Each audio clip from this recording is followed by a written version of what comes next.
Muy buenos días, Juan Antonio, ¿cómo estás? Hola, muy buenos días, Alberto. Encantado de estar contigo. Muchísimas gracias por recibirnos y como ya sabes, porque ya participaste en el primer ciclo de confidencias, pues estamos dando una segunda vuelta, echando un vistacito a qué cosas han pasado desde entonces. Creo que nos vimos por allá por el mes de julio del año 2020, así que ya hemos tenido un embarazo de 9 meses y sí me gustaría empezar la entrevista retomando alguna de las afirmaciones que hicimos en la vez pasada. Recuerdo que comentamos sobre las administraciones públicas, parecía que quieren cambiar o que estaban cambiando un poco su forma de ver el sector de la vivienda y éramos optimistas. Hablamos de declaraciones responsables, a ver cómo iban a funcionar, hablamos de digitalización de las licencias, de la concesión de licencias de algunos ayuntamientos. Eh, Tras 9 meses, tras este embarazo, no sé si sigue siendo igual de positivo y optimista con administraciones públicas. ¿Cómo han avanzado estos proyectos? ¿Qué ha pasado en este tiempo? Pues mira, sí sigo siendo optimista porque creo que durante toda esta etapa de la pandemia hemos avanzado bastante en diversos proyectos que estábamos manteniendo con ellos y en concreto de los que mencionas, la declaración responsable sobre licencias de primera ocupación se hizo la modificación de la ley y ya está en vigor en la Comunidad de Madrid y la última información que tenía es que se han producido ya la entrega de 3.200 viviendas aproximadamente con este nuevo sistema y prácticamente sin incidencia ninguna. Solo que yo conozca ha habido un expediente que haya tenido una incidencia y una incidencia que se produjo fundamentalmente porque le pilló a caballo entre el sistema antiguo, pidió la licencia de primera ocupación por el sistema antiguo, se aprobó, pidió la licencia a través del sistema nuevo y el periodo que tardó en retirar la primera petición pues generó un poco de confusión, pero el resto de los expedientes ha ido fantásticamente bien. Esto es una reclamación histórica que teníamos desde el sector y que ya estamos viendo que Madrid está tomando carrerilla, fundamentalmente en el Ayuntamiento de Madrid y en la comunidad, donde realmente creo que es donde más impacto y más incidencia tenía. Y respecto de la digitalización de la licencia de obra nueva, firmamos un convenio con el Ayuntamiento de Madrid, se hicieron los cursos de formación, estamos ahora en el último ciclo porque nos pidieron los técnicos del Ayuntamiento de Madrid alguna serie de modificaciones sobre el software que se han realizado y ahora mismo estamos pendientes de la celebración del último curso para que manejen perfectamente la herramienta y la pelota está en nuestro tejado en el sentido que los técnicos municipales nos han pedido ya la tramitación de un expediente de una promotora que se haya desarrollado en BIM con esta tecnología y que, consecuentemente, ellos puedan analizar para la consecución de la licencia por este sistema, con lo cual los dos están funcionando perfectamente. Añadir, además, Alberto, que con los fondos que vengan de Europa, para acelerar otra vez la economía, hay una gran parte de los fondos dedicados a la digitalización, sobre todo de las administraciones, de la función pública. Y se presentarán varios proyectos de digitalización por parte de la asociación y de las empresas que colaboran habitualmente con nosotros o que son miembros para que esa digitalización pueda ser una realidad en todos los ámbitos, no solamente en los dos que hemos comentado. A ver si es cierto. Hablamos también la vez pasada de financiación. Creo que dijiste, vamos a ver cómo se comportan. ¿Qué ha pasado en cuanto a volumen y requisitos con el sector financiero? Pues han pasado dos cosas.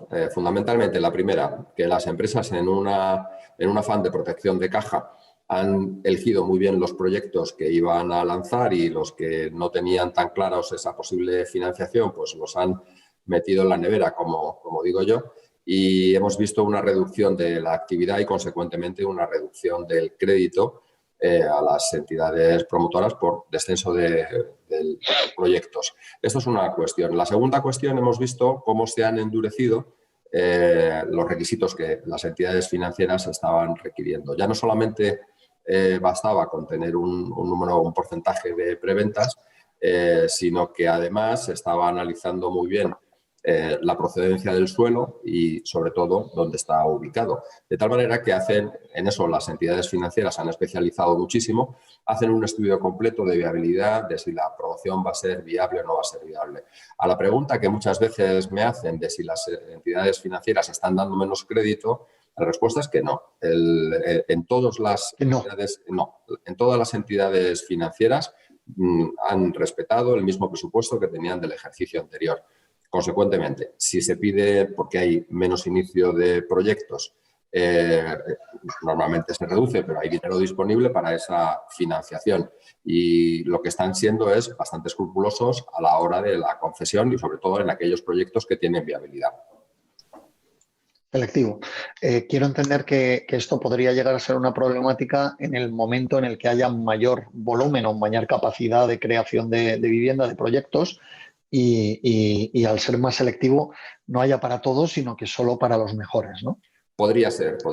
Y lo que estoy viendo es que, sobre todo en las promotoras más grandes, están acudiendo a financiaciones alternativas. Un mensaje que yo mismo lancé hace ya muchísimos años respecto de la imposibilidad que tenía nuestro sector de ir más allá de un préstamo personal o un préstamo con garantía hipotecaria. Teníamos otras fuentes de financiación alternativas que tendríamos que explorar, algo realmente complicado dentro de nuestro sector. Pero ya estamos viendo cómo las grandes están, y la última hemos visto que ha sido Neinor, con otros 300 millones de bonos verdes. 300 millones de bonos verdes y estamos viendo cómo aparecen tímidamente otro tipo de empresas financiadoras como las gestoras de crowdfunding, ¿no? Donde hemos visto a Gestilar, que ya ha tomado una posición también, hay otras empresas que lo están haciendo. Luego, poco a poco, lo que vamos a ver, yo creo que probablemente si se aumenta el volumen, podría ser una reducción de cuota de mercado por parte de las entidades financieras y la aparición de otras entidades financiadoras. Bien, tienen que entrar en los números, ¿no? Porque muchas veces cuando hablamos de este tema lo que dicen entonces pero es que los fondos, los porcentajes que piden de retorno de la inversión o de retorno del capital son muy, muy altos, ¿no? Y hacen que el proyecto inmobiliario no sea tan viable. En los últimos minutos de la entrevista pasada hablaste de esta crisis sanitaria, nos va a traer 2 crisis más. Hablaste crisis de confianza y crisis económica. Empecemos por la segunda, porque dijiste crisis económica que está por llegar y será fuerte. Hemos pasado un embarazo. Muchas personas pueden decir que su vida sigue más o menos igual. Hay sectores muy desfavorecidos y sectores que no lo están notando tanto. Pero en nuestro sector en concreto, en el sector inmobiliario y más aún en el residencial, que es el que nos atañe más, si cabe, esta entrevista, los vientos de cola parece que no son tan negativos, ¿no? Y que esa crisis y ese descenso de ventas que parece que íbamos a tener no llega. ¿Qué es lo que está pasando o qué es lo que ha pasado en estos 9 meses y qué es lo que crees que va a volver a pasar? Pues cuando decíamos el año pasado que venía una crisis fuerte, pues hemos tenido una caída del PIB sin precedentes, yo creo que desde la guerra, ¿no?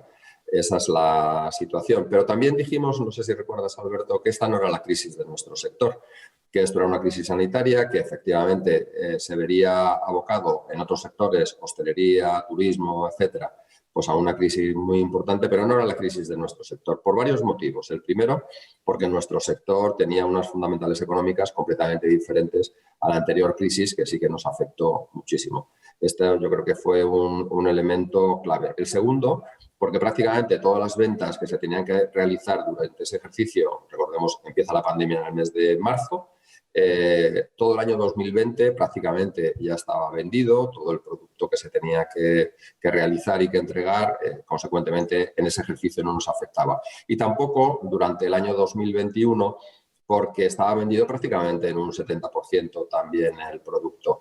Y luego, estas son razones de peso por las cuales yo manifesté en el mes de marzo que no solamente que no era la crisis de nuestro sector, sino que los precios no iban a caer. Y mira que ha habido informaciones entre medias al respecto. De lo que no sé.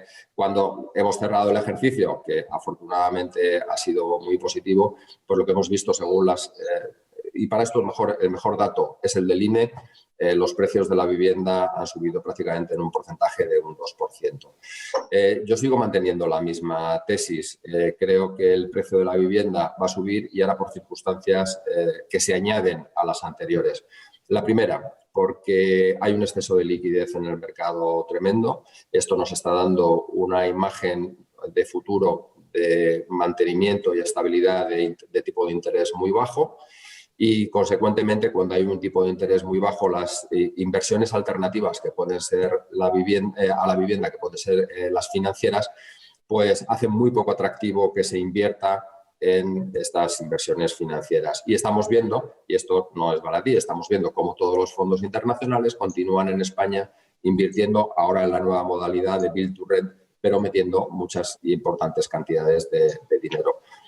Mucho. Sí, consecuentemente, Mucho.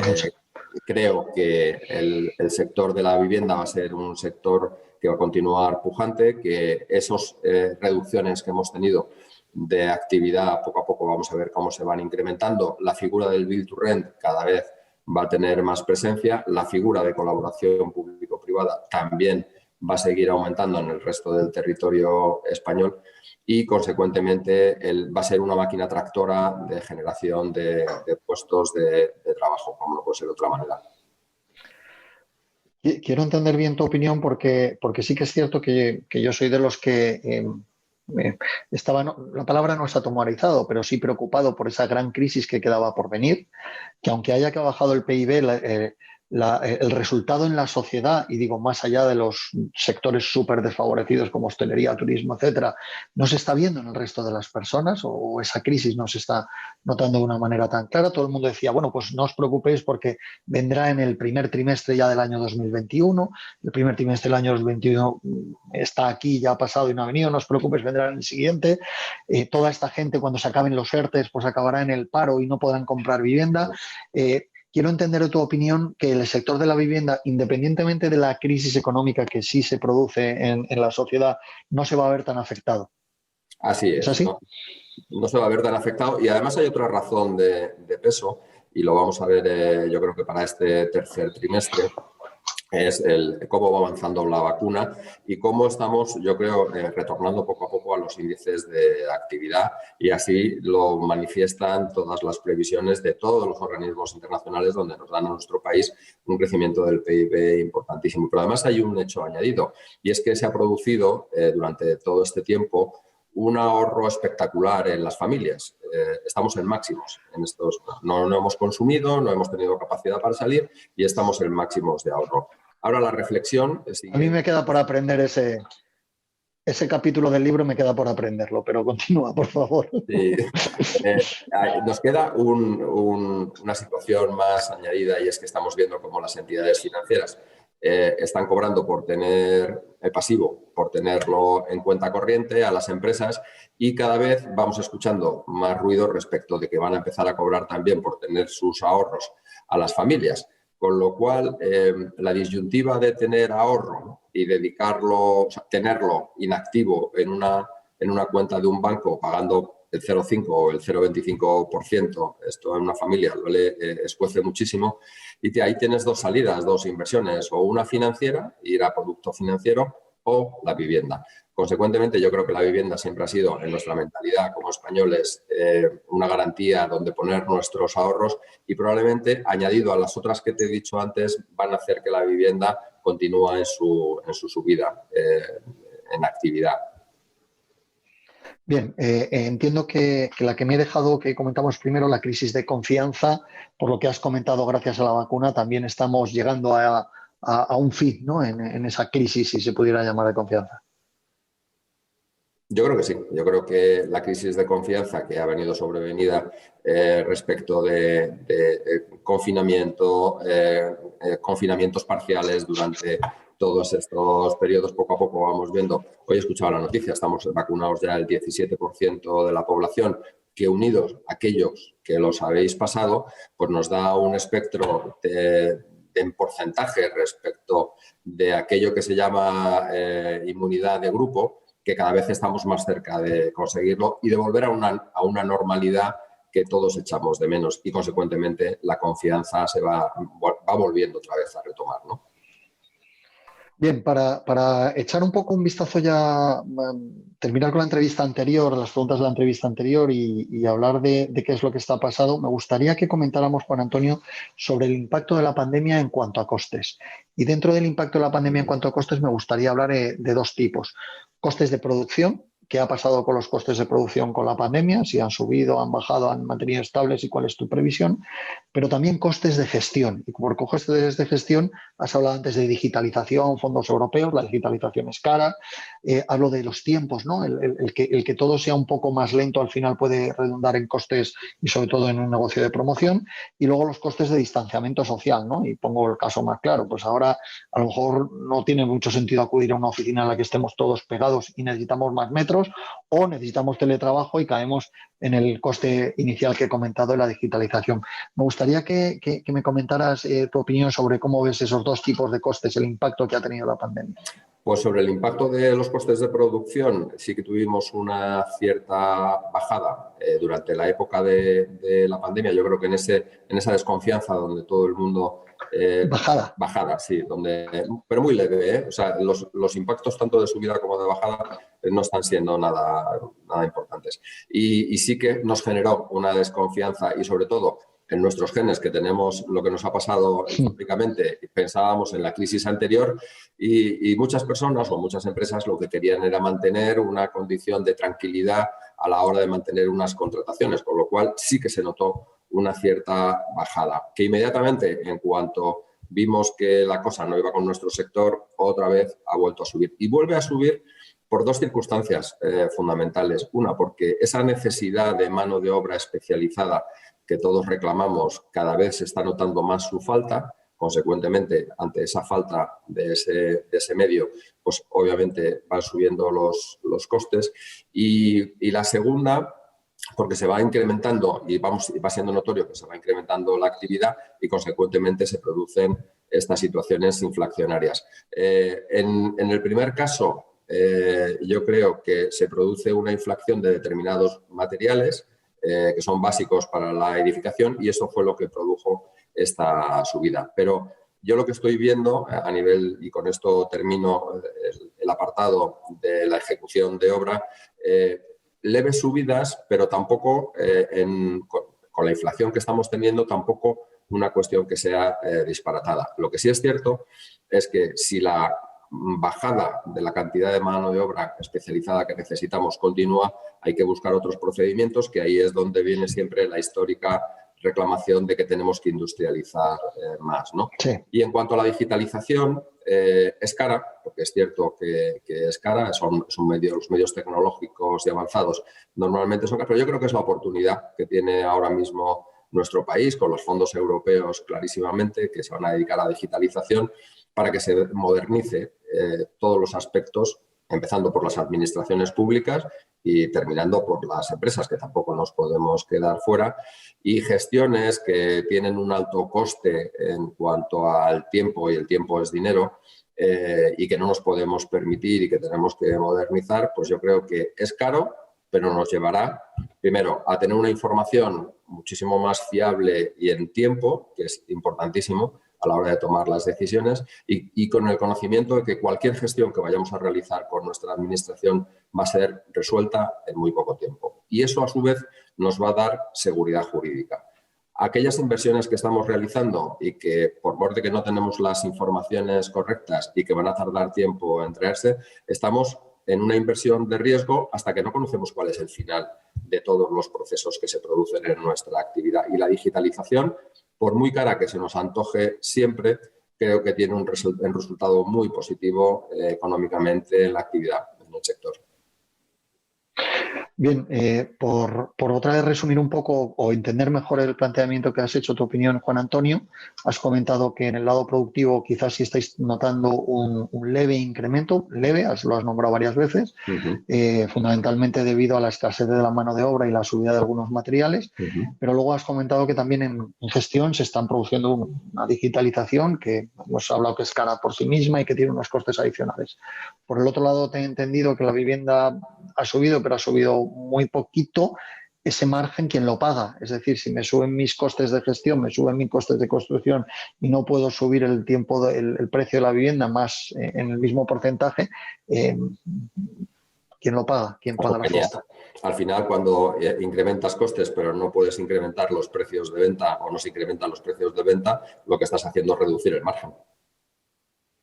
Eso significa que la profesionalización y la eficiencia cada vez es más importante, ¿no? Los márgenes ya no son aquellos históricos que se hablaban, que no sé si nunca los llegó a ver, ¿eh? Porque se han hablado burradas de márgenes que yo nunca los vi tampoco, pero en los que realmente esto es como cualquier otro negocio, hay que estar controlando los costes y hay que estar controlando muy, muy bien tu compañía, ¿no? Absolutamente. Por eso decía que la digitalización es importantísimo porque te permite tener esa información muy, muy rápido y, consecuentemente, tomar decisiones. Una frase histórica de los tiempos antiguos, ya no es que esta empresa no es que no sepa lo que gana, no, es que no sabe lo que pierde. Entonces, si no tienes unos procesos de información totalmente digitalizados que te ayudan a tener esa información en tiempo y forma, tus decisiones, cuando te viene esa información, son tardías siempre. Por último, aunque ya lo has avanzado, Juan Antonio, sí me gustaría, ahora que está de moda el tema sanitario de salud, hablar de la salud del sector. Ya has avanzado que lo ves saludable, ¿no? Y que no va a ser uno de los afectados, pero nuestro sector es muy grande, ¿no? Y hay de todo. Hay desde el Build to Rent, que parece que se está potenciando muchísimo, el del alquiler, que parece que está sufriendo unos daños colaterales por noticias y luego por reducciones reales de los alquileres, impagos, etcétera, como cosas como el retail, las oficinas que siguen estando en duda, hay otros que dicen que los centros de datos se van a forrar. La salud del sector en general, danos tu opinión. Pues la salud del sector en general, mi opinión es muy positiva, porque independientemente del subsector, por calificarlo de alguna manera, en el que nos encontremos, está funcionando francamente bien. Cuando hablamos de Build to Rent, pues vemos que los fondos están inyectando gran cantidad de liquidez y cada vez se están viendo más proyectos. Hoy, por ejemplo, me despertaba con una noticia del número de viviendas que ha vendido una compañía como AEDAS, donde una parte importantísima ya es Build to Rent, lo que ha realizado. 200. Pero esto está pasando prácticamente en todas las compañías, con lo cual el mundo del alquiler va hacia esa profesionalización que siempre estábamos reclamando. Otra cosa es lo que, y lo comentabas, ¿no? Lo que ocurre con las noticias y, sobre todo, cuando se quiere hacer política sobre la vivienda y estamos viendo que genera una cierta intranquilidad, pues, por ejemplo, determinados decretos, leyes o que se establecen una cierta protección hacia la ocupación o se establece una protección frente al impago. Entonces, estas cuestiones que son muy, entiendo, coyunturales, porque al final tienes que poner la mirada en el largo plazo, obedecen más a situaciones puntuales de qué está pasando en la pandemia, cuál es la estabilidad o las negociaciones que mantienen incluso dentro del propio seno del gobierno, y esto genera ese tipo de noticias. Pero fundamentalmente nuestra sociedad es una sociedad que necesita viviendas en alquiler en este sector, que se van a producir y así se interviene y así se entiende por parte de los inversores internacionales, y que todas estas cuestiones pues pasarán. Ahí estamos en las negociaciones directas con los ministerios, en concreto con el MITMA, que es el que nos corresponde, para la famosa ley de vivienda, cuando salga, pues que tenga también nuestro punto de vista, como no puede ser de otra manera. En el caso de oficinas y ante la duda de si el teletrabajo ha llegado y esto va a ser masivo, yo tengo una opinión, y es que el teletrabajo nos ha venido muy bien durante la época de la pandemia a determinados sectores más que a otros, y nos ha ayudado a resolver una situación compleja que teníamos en ese momento. Pero no creo que el teletrabajo venga o haya venido para quedarse. Creo que empezará a racionalizarse ahora. No todos los sectores son iguales, no podemos tener la misma idea respecto de un sector como puede ser el vuestro, que es muy tecnológico y donde las herramientas, básicamente lo que haces en la oficina lo haces en tu casa y es lo mismo. Pero hay otros sectores que necesitan de otro tipo de relación social, incluso para que se produzca la chispa, la innovación. Y vamos a ver cómo esto, ahora cuando se tienda, yo creo que a estabilizar, cuando ya estemos vacunados, probablemente, según dice el gobierno, después del verano, pues vamos a ver cómo va reaccionando la sociedad y cómo van reaccionando las compañías con respecto a esta cuestión. Y salen otros sectores, como puede ser el sector logístico, donde nuestro chip ha cambiado y donde entendemos que la manera de comprar es diferente y toma muchísima relevancia pues todo lo que sea reparto logístico, porque las compras las estamos haciendo a través de la red, ¿no? A través de Internet. Y ahí puede ser un poco más preocupante, y veremos a ver qué ocurre, la situación de centros comerciales, allí donde pueda haber un exceso de oferta instalada y vamos a ver cómo reacciona la sociedad. Y quizás sería el único que yo pondría un poco más en tela de juicio. El resto los veo razonablemente bien.